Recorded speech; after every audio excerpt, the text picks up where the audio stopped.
Hey Mojoholics, I'm Matt. In this profile update, we'll be adding to our Steve Carell bio to let you know what he's been up to since. Back when we first published the video in 2010, Steve Carell was one of, if not the best comedic actor in Hollywood. Since then, Carell has maintained his status as a funny man and even flexed his dramatic muscles with an Oscar nod.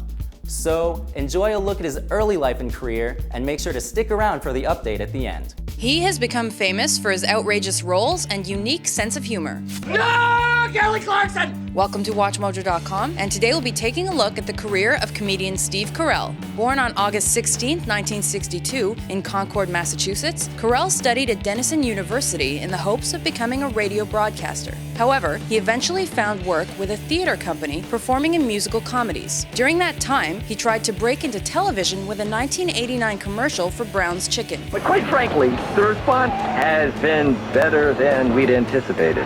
Despite a slow entry into film, which involved a small introductory role in 1991's Curly Sue, Carell's career-launching moment came when Stephen Colbert was chosen as his understudy in the Chicago stage troupe The Second City that same year.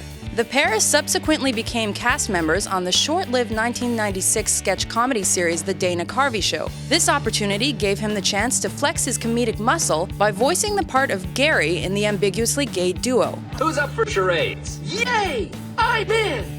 All about Eve! Yes! Yay! How did they get that? In 1999, he became the outrageous correspondent of The Daily Show and got to take part in various wacky segments opposite Colbert. With a newfound prominence as a comedian, he set his sights on film acting with 2003's Bruce Almighty. Oh, my apologies.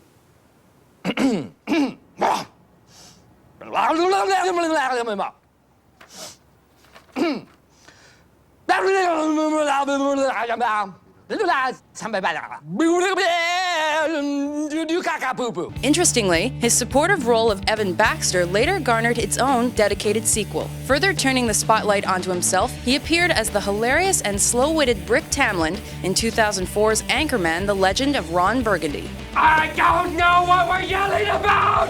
Despite his involvement in this high-profile Will Ferrell comedy, the movie that made him a Hollywood star was The 40-Year-Old Virgin. As a result of the enormous media buzz this film gathered, he was quickly cast in the lead role of Michael Scott on the American mockumentary series The Office. I declare bankruptcy!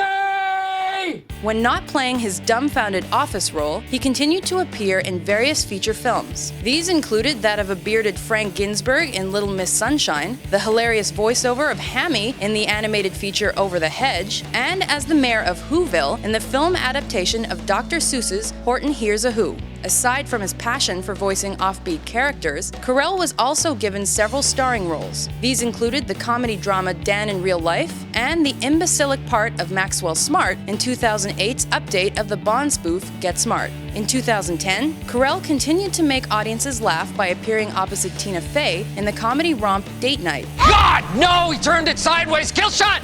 That's a kill shot! And as the world's #2 supervillain in the computer-animated 3D feature Despicable Me. He is currently attached to star in the comedy Dinner for Schmucks and the remake of the 1967 Peter Sellers film The Bobo. Well, I'm 19 years old. My middle name is Courtney. I can always guess how many jelly beans are in a jelly bean jar. After the first decade of the 21st century came to a close, Steve Carell was keeping himself very, very busy on both the big and small screens. But, yeah. In fact, Carell had somewhat of a renaissance in recent years, proving he's one of Hollywood's top men. No, I'm not. He starred in the rom-com Crazy Stupid Love, You guys are a couple, right? You guys are together? Yeah, yes. No way. Break up right now. played the title character and magician in The Incredible Burt Wonderstone, You quit? I You quit? You quit? You quit? Oh, I quit! Go get a job at Cirque du Soleil. and returned as Gru and Brick Tamland in the Despicable Me and Anchorman sequels, respectively. Why? Why did you take it from us? You're clearly standing in front of us, Brick. But most notable was Carell's emotional departure from the television hit The Office. This is gonna feel so good getting this thing off my chest.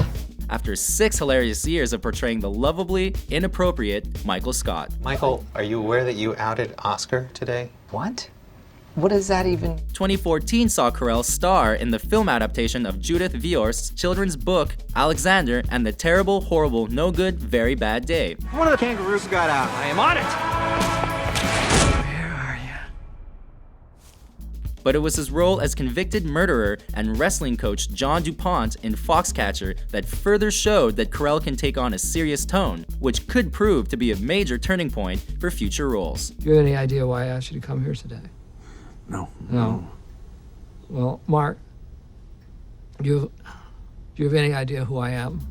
Let us know if there are any other celebrity bios you'd like to see updated. I didn't ask for these powers. I was given them. And as always, for more of your favorite videos published every day, be sure to subscribe to WatchMojo.com. I'm glad you called about this. I'll just walk you through it, okay?